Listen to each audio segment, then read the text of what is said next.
Hello everyone. Welcome to the third Clifford International Festival of Fintech. This session is on digital bonds, the next phase. My name is Dewi Walian and I'm a Debt Capital Markets Counsel at Clifford Amsterdam. Today's panel is joined by Laurence Van Der Loo, Technology and Operations Managing Director at Asia Securities Industry and Financial Markets Association, in short ASIFMA. Martijn Siebrand, he's an expert on digital assets in ABN AMRO Bank Strategy and Innovation Team. And my colleague Martijn, Capital Markets Partner at Clifford and based in Hong Kong. Thanks all for being here.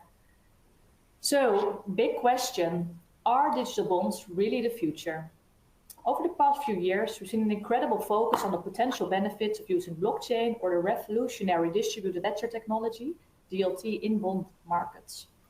Also, several individual jurisdictions have adapted their legal frameworks and EU and UK sandboxes are set up for experimentation. All very exciting. Personally, I'm very happy that our firm had the privilege to work on several innovative digital bonds issuances, such as the EIB and Vesteda deals. And we see that these type of transactions attract much attention and interest. But before we dive into the current status and expected legal and market developments, let's start at the very basis. Mark, how does a digital bond actually differ from a traditional or conventional bond? Yeah, thank you for the question. And before I answer that, I've been asked by clients who aren't necessarily in the fintech space to explain what a digital bond is. What we're discussing today are bonds which make use of distributed ledger technology, or DLT, at all or certain points of their life cycle. The term encompasses both native digital bonds, where the bonds are issued entirely and directly on a distributed ledger, and security tokens, where a traditional bond is issued off-chain and immobilized before ownership or beneficial interest in the bonds are transferred on-chain, this being known as tokenized bonds. DLT can be used in relation to any and or all of the issuance, transfer, custody, and or cancellation of the bonds, communications between issuers and holders, including the passage of resolutions and the declaration of events of default, and of course the settlement process in the primary bond issuance, and also payments of principal and interest. DLT can also be used post-issuance to, for example, provide real-time tracking of use of proceeds, key performance indicators and allocation reporting, for both ESG use of proceeds and sustainability-linked bonds. So I would say the biggest difference between a conventional bond cleared and settled through the clearing systems is the use of DLT in replacement of some or all of those processes I mentioned earlier.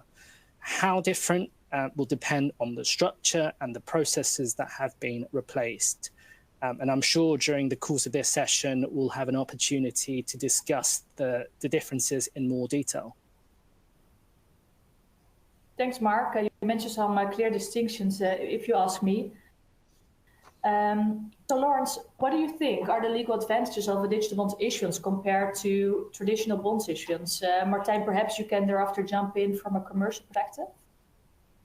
Sure, and perhaps to take one step back, if you look at the adoption of DLT in capital markets more broadly, we see that actual use cases and pilots are centering around asset classes that stand to benefit the most, based on two things.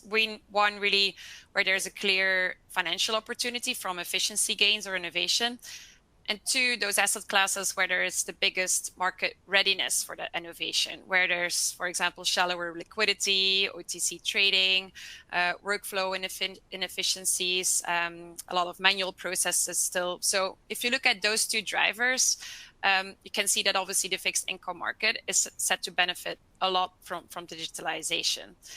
Then in terms of the specific advantages, I think Mark touched on a couple already. One is obviously like operating cost efficiencies, from back office efficiencies to reduction in clearing and settlement costs, a workflow automation based on smart contract automation.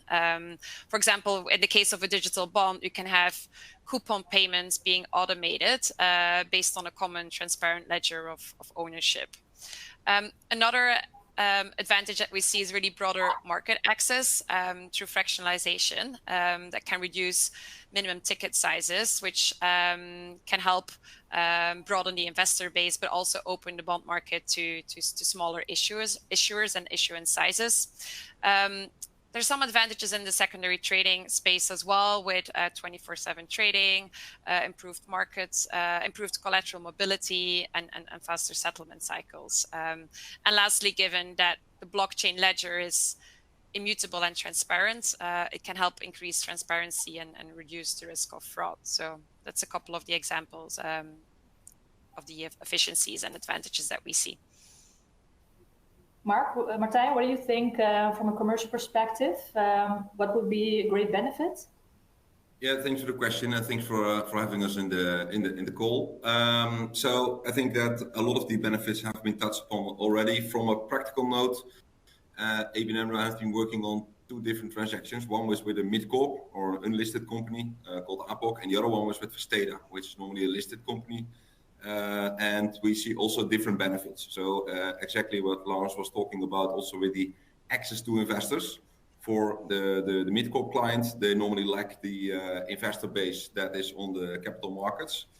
And we try to learn from both transactions to merge those worlds so that we can help smaller companies going to the institutional capital market, but also the institutions maybe to help them with lower ticket sizes on the issuance, because the costs are lower, and we can, as ABN AMRO, for example, also do the digital asset custody, so we have it in one hand. So we see multiple benefits that differ per use case and also differ per client target group. Yeah, of course, that all sounds very promising. But Laurence, getting back to the legal spectrum, do you also see some perhaps legal or regulatory obstacles that may prevent issuers from issuing a digital bond at this stage? Yeah, absolutely. And that, so for those who don't know, ASIFMA, we're the Capital Markets Trade Association. So we very much follow the legal and regulatory and policy space quite closely. And indeed, when we talk with our members and the stakeholder ecosystem more broadly, the lack of legal and regulatory certainty is definitely one of the key issues that is always mentioned as one of the barriers to further adoption. And that's really, I think, driven by 2 things. One, to issue bonds on a DLT-based system, the issuer must create, and that's for digitally native bonds, that the issuer must create a token that acknowledges the debt, and then also creates obviously an enforceable obligation on the issuer to pay the debt. And then also for digital bonds, given that this is a digital representation and that the ultimate purpose is for the entire life cycle to be digital, there's really a need to eliminate the reliance on paper-based certificates and documents of title and instruments of transfer, etc. So in many jurisdictions, there's not only a need to have that legal certainty on it being an enforceable obligation, but also depending on the jurisdiction, we need the further adoption of electronic signatures, legal certainty to allow the digital registration of digital bonds, and to facilitate really the native issuance, for example, accept that a DLT can act as a register, and they really have pathways to uncertainty around settlement finality. And I think an example that we really like is the EU DLT pilot regime, which commenced last year. And it's really a temporary 3-year regime that provides the industry with the opportunity to experiment with the use of DLT, free from certain regulatory constraints, which we think is quite helpful. There's other barriers as well outside of legal that I'm happy to touch on later if that's helpful. But I think from a legal perspective, those are probably the key ones. You shortly mentioned the EU pilot regime. Do you think, perhaps based on your experience, that this is well received thus far? Yeah, what we've heard from members is that it is helpful. It's something I'm based in Singapore, so it's something we've been trying to promote with other regulators here in Asia as well. Absolutely. All right, very interesting. Thanks, Laurence. So tell us, Mark, in terms of perhaps documentation, how do you document a digital bond, and what is the difference compared to documentation for traditional or conventional bond issuance? Yeah, the overall documentation structure of a digital bond can actually be very similar to traditional bond documentation. In a traditional conventional bond, you'll have an offering document, a set of terms and conditions, an agreement setting out arrangements between the issuer and initial subscribers, maybe in the form of something like a subscription agreement, and documents to constitute the bonds and to service it in the form of trust deeds, deed polls, or fiscal or paying agency agreement, depending on the structure you've chosen. In a digital bond, you'll very likely have all of that, but with adjustments and modifications to take into account the specific structure and features of that digital bond. The offering document might include specific risk factors on digital bonds, warning investors of the risk specific to digital issuances and the use of DLT technology and any supporting infrastructure or platforms. There may be technology-related risks included, such as what happens when there's a distributed ledger failure or other disruptions resulting in record-keeping issues. There may also be risk factors on the rapidly evolving legal and regulatory regimes around the use of DLT. And if I can do a plug, there's a very useful publication that we helped the ICMA put together in November last year discussing these risk factors for digital bonds. In addition, the offering document might also include more detailed disclosure on the native digital issuance or the tokenization process, a description of the role of the platform and other intermediaries, and generally how things like transfers and custody all works. Perhaps the more substantive difference will appear in the way that the traditional or conventional agency agreement might need to be modified to cater for the digital bond. Traditionally, the agency agreement covers things like the primary issuance settlement and the payment of principal and interest to bondholders by the agent on behalf of the issuer through the clearing systems. In digital bond issuances, the agent will still have that role of servicing the issuer's payments, but the documentation will have to be adapted based on the structure of the digital bond and the DLT that parties have put into place. So some of the issues that will need to be dealt with include how will the payment be affected using the records of the DLT, how will the issuer get the fiat currency to the holders, and how will transfers be documented and affected. So these are all things that need to be thought about and documented on a deal-to-deal basis. There may also be an additional layer of documentation. So in order to access the DLT, a platform is often required, and so the agreement around operability and servicing of the digital bond through that platform also needs to be documented. On the projects that we've been involved with, I would say that the devil is in the details. However, although it is a nascent market, we are seeing more issuances, and the documentation process will improve and get easier over time and use. And I think it will very quickly reach a similar level of maturity as traditional conventional bond documentation. Yeah, I think so. Perhaps to summarize, indeed, it sounds like the package is basically the same. If you look at the offering memorandum, of course, it's basically like you focus more on a specific type of security. In this case, it's a digital bond. Of course, you mentioned the extra layer. There are some additional agreements, of course, to reflect this species. But otherwise, documentation-wise, it's pretty much the same as would be for a traditional bond. And I'm sure that it's a relief for most lawyers that we will still get to draft some documents here.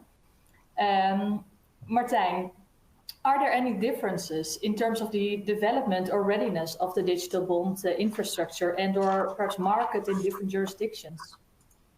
Yeah, maybe to split the question. So the first side on the technical side, how we're structured within the ABN AMRO is that we work always for every deal, together with our DCM colleagues, global market colleagues, and also their existing systems. We started this with doing a secondary transaction of the EIB bond that was on Ethereum, just to get our trading people involved and that they could see, hey, you can see it in Bloomberg, but it's also on the Ethereum Explorer to get some experience there. Then we did a transaction with APAC, which was the mid-corp. We used technology there from Bitbond and Fireblocks, but the client don't have to have that infrastructure on their behalf, so we can service them. And we did the same for Vesteda, although we used their tokening and Fireblocks. And maybe for the people that are well informed, you can see that we work on the public permissionless blockchains, which means that we can leverage other solution providers quite easily. So we don't ask our clients to invest in technology X, Y, or Z, or to work with a certain protocol. We are agnostic in that sense, and that was also one of the questions I think I saw in the chat, that there are multiple vendors, security platforms, protocols, etc. And how will this come together? I think it's still early days, so you see companies working on the private side and on the public side, more and more tending to public, like we have seen with internet and intranet in the past, and we have seen it with other developments as well. Although it will take time from the legal documents, from the regulator, and others. So to answer your second part of the question, we also see that there's a difference between countries within EU already, but also across the globe, of course, where some of the regulators are more advanced and helping to have digital asset as a security offering that is also legally solid, where the investors don't have any questions or the banks have any questions about the framework. Where in other countries still they say, hey, a bond is a bond. If you do it digital or traditional, it doesn't matter. But you have to apply to X, Y, and the other rules, which sometimes makes it different to get all the benefits out of it. So I think that we will see that regulators will pick up the EU DLT pilot regime come across already. That is a nice example of the regulator looking into the new technology, what it could bring, although it's not scalable yet. So you have to apply, of course, for this, and it will take some time there. From ABN AMRO, we joined the EU blockchain sandbox, which is a different sandbox, but there we were able to get in touch with different regulators within the EU to explain what we are doing and to look for example, cash on chain solutions to pay dividend, etc., in another form than just with euros, because all of the transactions we did so far was just with euros in and euros out. So also the settlement was not done on chain. This is something that we are working on currently to advance the transactions that we have done. But there are still certain steps that we have to look into. And there we see different ideas from the regulators within Europe, but also within the world. So it will take time, and that's also why we think that as long as we are able to do it on the public permission ledgers, we are flexible in adopting maybe a stablecoin solution, maybe something else, and to build an ecosystem with different solution providers. So we are not stuck or locked in with one single vendor, but we can move around. That's also why we think that the interoperability will come from within the network, because we are part of some initiatives that look at that interoperability very carefully. And we see also that within banks or asset managers, a lot of the companies are working together to create those kind of ecosystems. Yes, and as you rightly said, I mean, I think there are several jurisdictions that are really a front runner in this field. At the same time, of course, because there are so many differences, still, it would be great at some point to have a more harmonized system. To shortly touch upon the Dutch system, for example, in the Netherlands, there's no, as you know, no specific regime for digital bonds yet. So, you could say, that provides a lot of flexibility, but also, of course, it would be, great to have some more certainty. And if we look at other jurisdictions in the EU, they are, generally a bit more advanced in already setting up certain frameworks, as you mentioned. You also mentioned, of course, that you've been in contact with several regulators regarding certain plans. Do you feel supported? Do you feel like regulators in general are eager to set something up? Yes, for sure. They are eager. They're also catching up on knowledge. It's quite specific, and many of them have different topics that they have to look at those days. So it's not only digital assets that's in the news. But for sure, and I think also what's interesting to see that the regulators are also open to, within EU at least, to listen to each other. So like with the EU blockchain sandbox, the regulators could just subscribe for certain projects. So we had there the Dutch regulator, the French, and also the one from Greece. And we will apply for the new cohort where we will work with others. So yeah, they are open to it.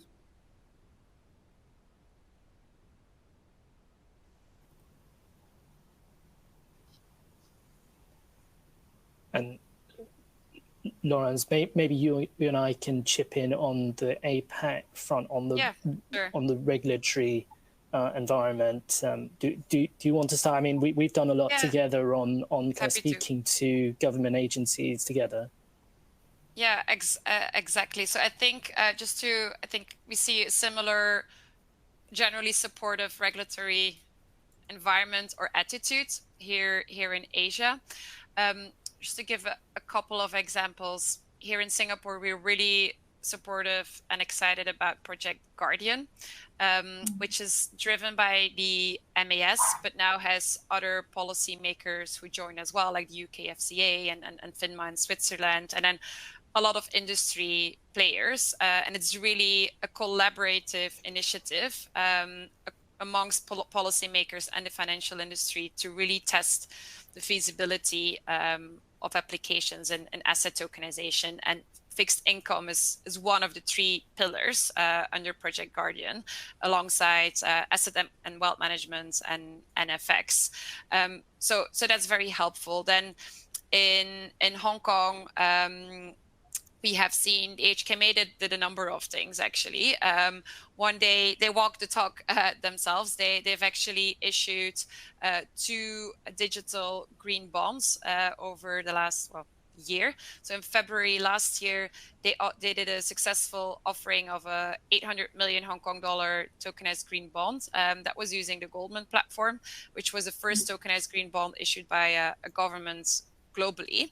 And then earlier this year, so fast forward 1 year in February 2024, they issued the first digitally native multi-currency green bond, so in Hong Kong dollar, renminbi, US dollar, and euro. That was using HSBC's Orion. And then actually earlier this week, the HKMA announced another project, Project Ensemble. I think, Martijn, you were touching on the issue with the issues with the payment lag and the lack of digital cash.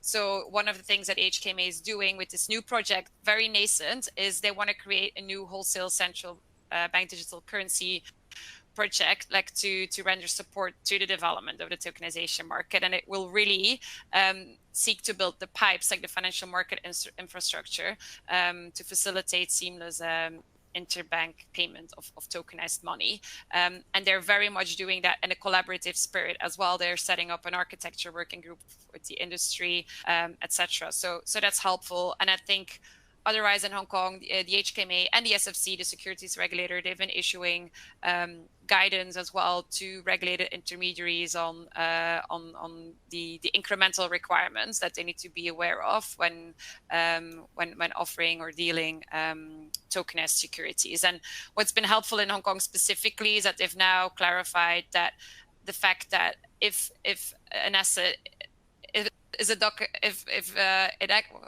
how does Julia Leung, the SFC, said, if it walks like a duck and looks like a duck, it is a duck. So basically, if it's the underlying is a traditional security, just by the mere fact of having a digital wrapper around it doesn't necessarily make the product a complex product, which was the case in the past. So that's been another recent development. So long story short, really supportive, I'd say, regulatory environment. Still a lot of question marks that we're continuing to engage on with the various regulators, but they seem quite open to that feedback and execute on it. But Mark can give you all the additional details on those. Yeah, I was just going to say, if just another plug from me, for those that are in Hong Kong, we actually do have a session discussing exactly that, with the CBDC and the regulatory environment in off as part of our Festival of Fintech tomorrow. So we can send a link for that following the session. Thanks. So I don't want to steal their thunder. Moving on to Martijn again, because you shortly mentioned it already. You've worked on the Vesteda Digital Green Bonds issuance. What are the specifics of this transaction, to the extent that already mentioned, compared to other deals, such as, for example, the EIB issuances? Yeah, so I think one of the biggest change is that we work with the public blockchain in this case. So we needed to do some risk assessment there as well. That was what we were talking about with the regulator, but also, of course, with our risk committees within the bank. So we have a plan B and C for the moment that, for example, a blockchain disrupts, or we have another problem on that side to recover that. What we did here also is that for this specific transaction, it's incorporated in our traditional setup. So also the investor can look it up via our own systems. So you don't have to go to any blockchain explorer, but it's just in our traditional systems. And that also helped to have this as a signed off proposition within markets of ABN AMRO, so that every client has the ability to choose for a digital bond or traditional bond. What we still have to work on are other parts of the value chain, like the settlement that we would like to have on chain and other things, asset servicing, for example.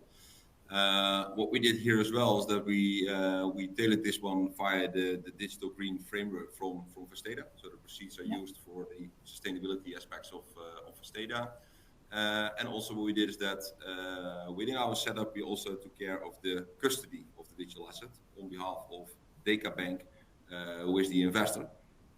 So that we did as well, and also that we incorporated within our traditional setup. So if we would like to do replication of this deal with new clients, we think we can speed up the process, because it's not a POC anymore, it's just a product that we can offer. So also our people from DCM are involved to get this story across our clients, across our investor base. We are still flexible also to adjust in our setup. So if any clients say, hey, I would like to issue via this jurisdiction or with this provider, we are able to do that. Because we can just move from platform one to the other, which is quite easy to achieve. So I think those are the biggest things. We just have a coupon payment here on a floating rate on a quarterly basis that we also inform the investor of. And so everything works like normal, but then in the digital manner. Speaking of the process you just mentioned, could you say something about perhaps the duration of the process of getting this done? I bet people are interested. What would be your advice? What time schedule should you take into account? It's a good question. Let's see that we have seen that we have progressed over time. So the first transaction with APAC took us way longer than the second one. Also for different reasons, but I think mainly what we see by this type of project is it is at this moment, also if you look at the amounts, it's something new. They would like to test with a smaller ticket, but this sometimes give it also lower priority than maybe raise the $500 million. That's on their schedule. So there's some waiting time always involved. So don't plan maybe too aggressive, but it's at decent timelines that you have certain checks in between, go to the legal documents, etc. I think there was a lot of legal work involved in the first tickets to get the documentation ready. We have to talk here about a wallet agreement, a tokenization agreement, and then we have to update the traditional paperwork. But we needed to explain this very well to the CFO, but also the head of treasury. Then also CEO would like to know something. Then also the board would like to see something. It's not only on the side of the issuer, also on the side of the investor. And of course, within the bank, we are one of the most regulated entities, so we needed to inform them here as well. So there's a lot of education going around. We did that with demos. So we did a demo of dummy transactions that made it really also visible for them what was the difference, what were we talking about, especially with Also, all the rumor always that if you talk about a digital bond, hey, are we doing something with Bitcoin or Ethereum? What is it? What is the risk? You need to educate on that part as well. So it's not just the corporate bond we were talking about, but the broader development in the space. So you need to take time for that as well. So the work itself, now we have it as a proof proposition. We think we can do this within 2 or 3 months if we are up for a new transaction. Although in the past, I think the first one was maybe 12 months, and then we ended up with 9 months. But yeah, now we are making progress internally. We have the documents, we have the approvals, we have the knowledge, we have the systems in place. So we can speed up there, but it's then also up to the speed of the clients and the investors. Yeah, I agree. I think it's indeed a matter of time to speed up this process. It's a lot about education and also to get parties familiar with this new system. The traditional bond markets have been here for so long now, so I think it makes sense to also invest in this first piece to eventually get to the point that the process is as smooth perhaps as the regular traditional bonds issuances. And Martijn, I must say thanks. It was an absolute pleasure to be working together on this first one-of-a-kind transaction in the Netherlands. And indeed, as you mentioned, hopefully many more will follow. Laurence, back to you. How is ASIFMA driving the development of the digital bond market further? Yeah, thanks for the question. And just to add on to what Martijn was saying, and you were just saying on education, I think we work on 2 pillars. One is educate, and the second one is really advocate.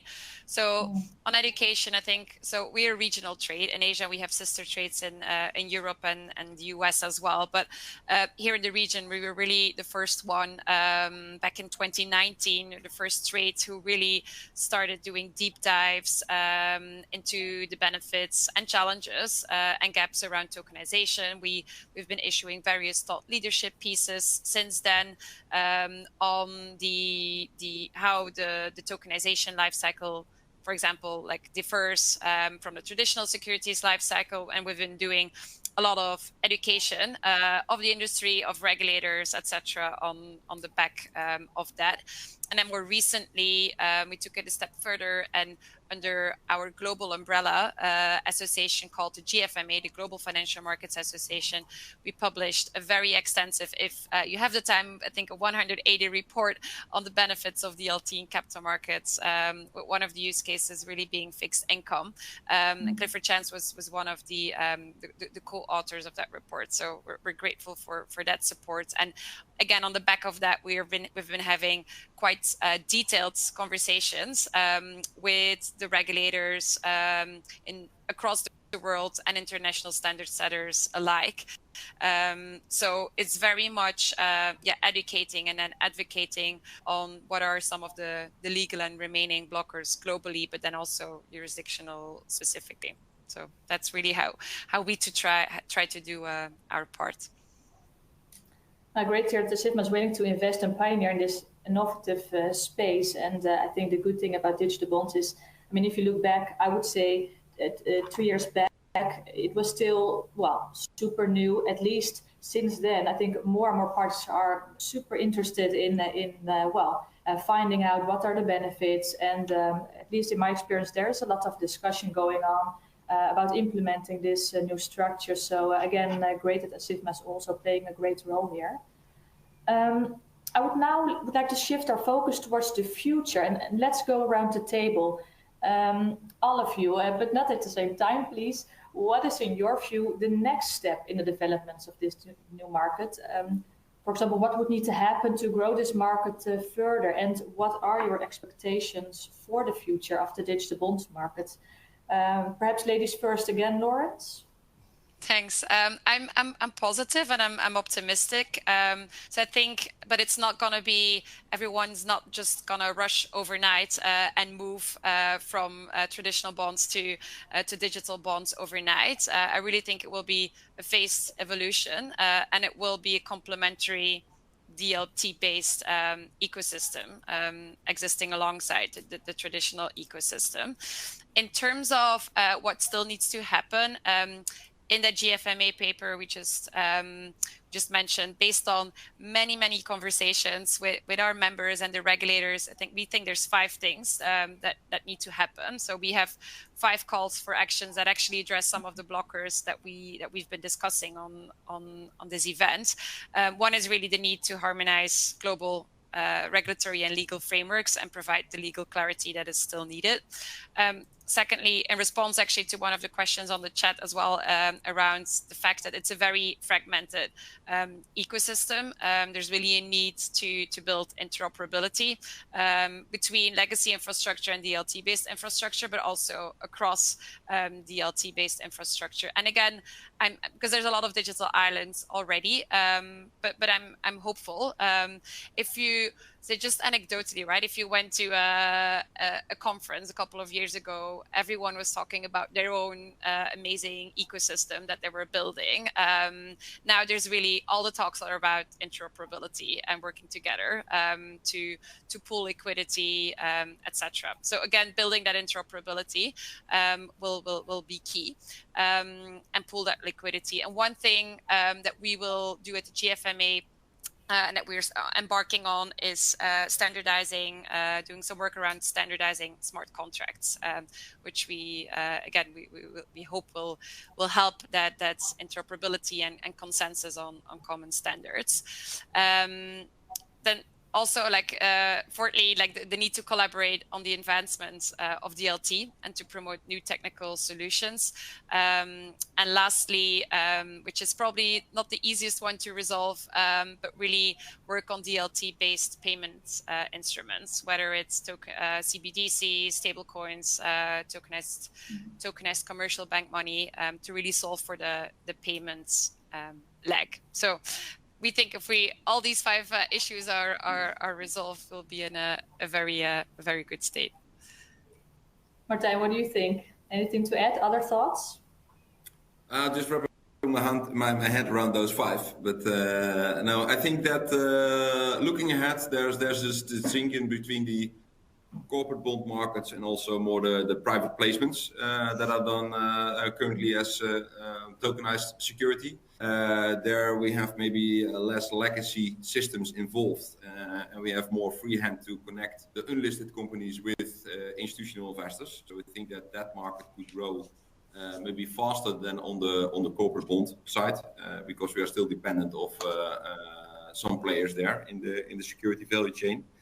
I think that we have seen on the technology that it's maturing quite fast, and that we can learn from that and indeed take the advantage if we cooperate with other companies, which is maybe also something new. On one hand, I think in the corporate bonds it is people are very familiar to do syndicates, but if you then talk to work together on a product, that's typically a different topic. So also there we need to educate and to advance, because from ABN AMRO perspective, and I think also from a lot of other banks, we are not going to build the one-fits-all solution like Netflix or Uber, but we can certainly play a role with kind of niche in the market, or to help clients, for example, to have clear impact of their ESG data that is linked to a token or other asset servicing that we would like to build upon here. And there we think we can also attract the investor base to come to the more digital native experience. We are working towards, with our vision from ABN AMRO, to become a future-proof bank. I think if you compare it in the past with more e-commerce like Amazon, or in the Netherlands like bol.com, they also started very small, and now everything is ordered online and you get it within a day.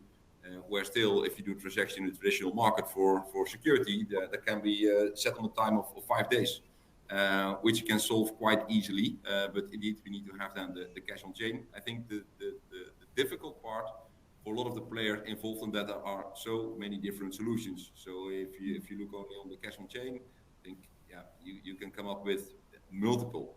So it's also for companies that are involved, really a question mark, where do I put our resource on? So we try to do only transactions where clients are involved, but of course we also do some just paperwork to get experience and to learn from it. So once we past that stage. And a lot of the people say, right, 2023 was the last year of POCs, and now 2024 will be the year of the live transactions. But each March we have seen a few, but I think not that many were fully digital or native, or so maybe they are coming a lot before summer. Let's hope for it. But I think it still takes time. So within maybe 3 to 5 years, you will see much more development. But if you would like to play serious here and would like to reap the benefits of it, you have to start. And it's better to start early in the game to get the experience. Because if there comes maybe someone with a one-fits-all solution, it's better to be part of that one. So perhaps for now a bit more tailor-made, and after a while, hopefully we will go to a more standardized format that perhaps fits more parties. And eventually, of course, it all comes down to scalability, as you also mentioned. There will be also maybe some players in the chain that will get a new role, which is not something new for the economy, but new for certain companies, and they have to get used to it. But that also will take time, because you need them for the traditional market, but you don't need them in the new market. And that's always a difficult discussion. Mark, your thoughts from a legal perspective, perhaps? Yeah, it's not great to go last, but actually there's a lot to talk about in the future.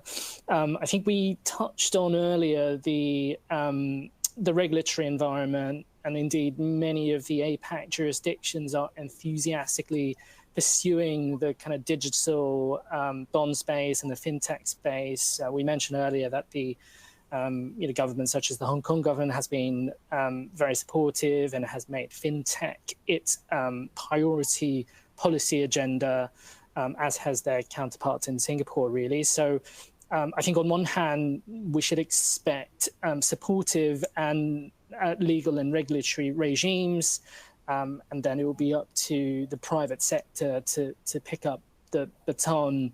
But on the other hand, I think I saw in the one of the questions from the audience around the proposed, I think, the consultation on the Basel Committee rules on capital requirements holding permissionless blockchain. On the other hand, there are things like that to overcome. Obviously, the proposal is to classify them not in the basket of traditional securities, but in the basket same as cryptocurrency, in a slightly higher risk rating. And as Martin has already said, that there's a lot to be educating about how this technology is actually aimed at foolproofing the security around the bond, making it more difficult to disrupt. So I would say that there will continue to be a contrast between the supportive legal regimes and things popping up that parties will have to resolve. It's interesting that, as he mentioned, the private capital space. I think actually we've also had a number of conversations with clients in that, but also in the retail space. So retail is traditionally very cumbersome in terms of the issuance process. So people do see a lot of efficiencies that can be gained by looking at that. I think, of course, to start off with, it will be the supranationals and the governments and the government linked entities that will be looking to do this. But eventually, I think the aspiration is to move on to the corporate sector. I think we're also working on a number of interesting projects where parties are pushing the complexity of the features of the digital bonds. There was mention of the last EIB bond where, my colleagues worked on this, and they had to explain to me what the green consensus mechanism was. I think it's called the Proof of Climate Awareness Protocol. Where the energy consumption of the protocol is comparable to non-blockchain systems, and there's incentives for the nodes to improve the energy consumption of it.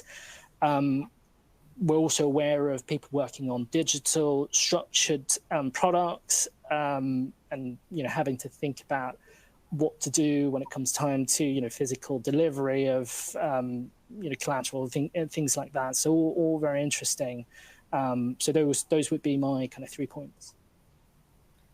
Thanks, Mark. I see that we still have a couple of minutes to run through one or perhaps two questions from the audience that came in. Of course, we already touched upon some.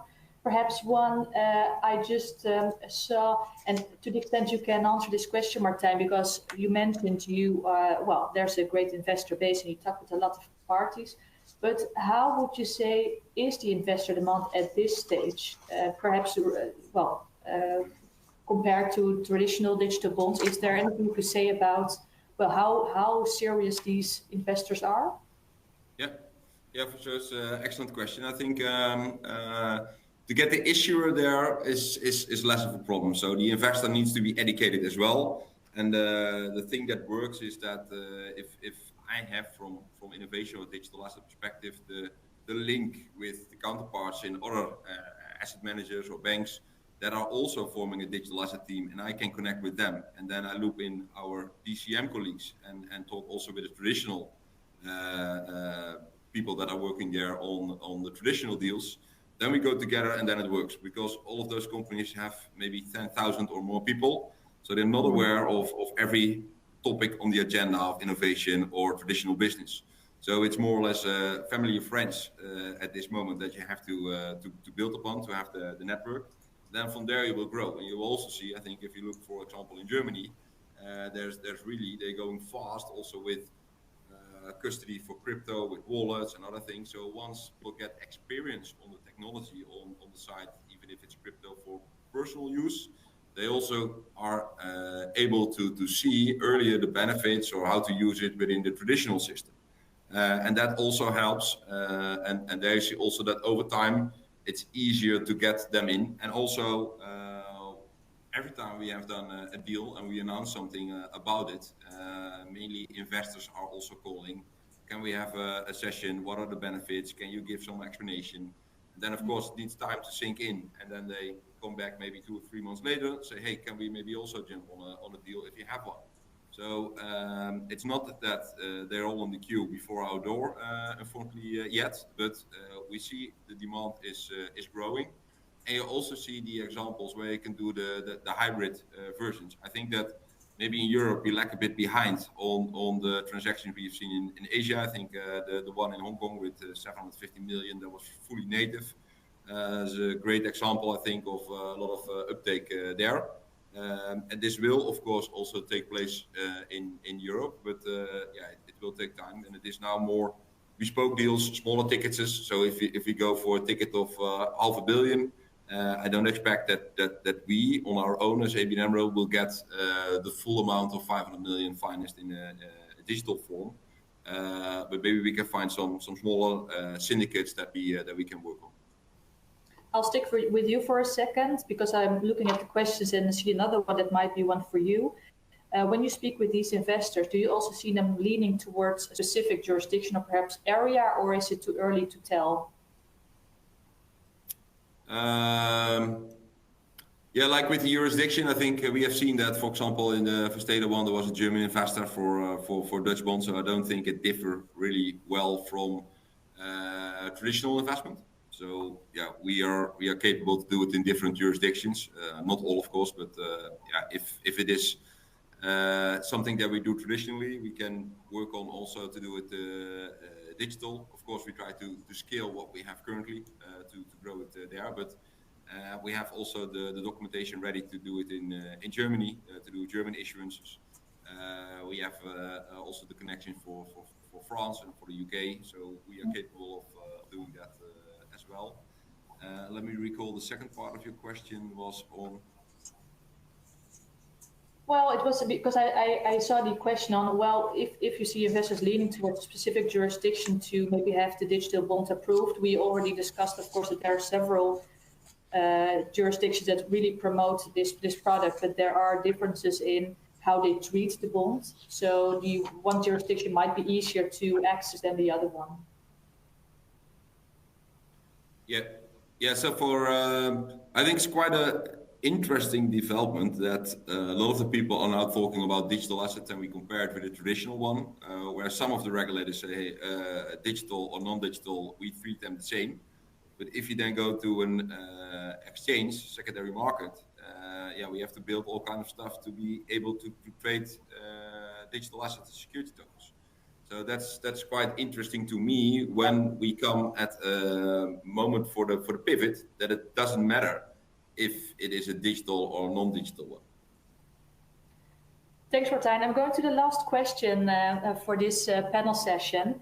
Laurence, we're starting to see the world of digital bonds interact with ESG and sustainability. Mark already just shortly mentioned the energy consumption. Laurence, what do you think? How will this area develop? Yeah, well, the energy consumption is one side of the coin, but on the other side, we think that green bonds can really support transparency in the ESG space, because if the bonds facilitate using blockchain as a data repository and as a certification tool for issuers, then it's a lot easier for investors to track whether the bond issuer is indeed delivering that positive green impact that it committed to at the issuance, the moment of issuance. So we have seen examples of green bond issuances where, for example, information on the carbon footprint was linked to the digital bond infrastructure and is really available like 24/7 directly in the bond's smart contract. So it can really help that transparency and avoid greenwashing, so which is obviously positive. And the BIS Innovation Hub in Hong Kong actually has been looking at this for many years now with Project Genesis. And I think, Mark, you had contributed to that as well, as did I. Yeah.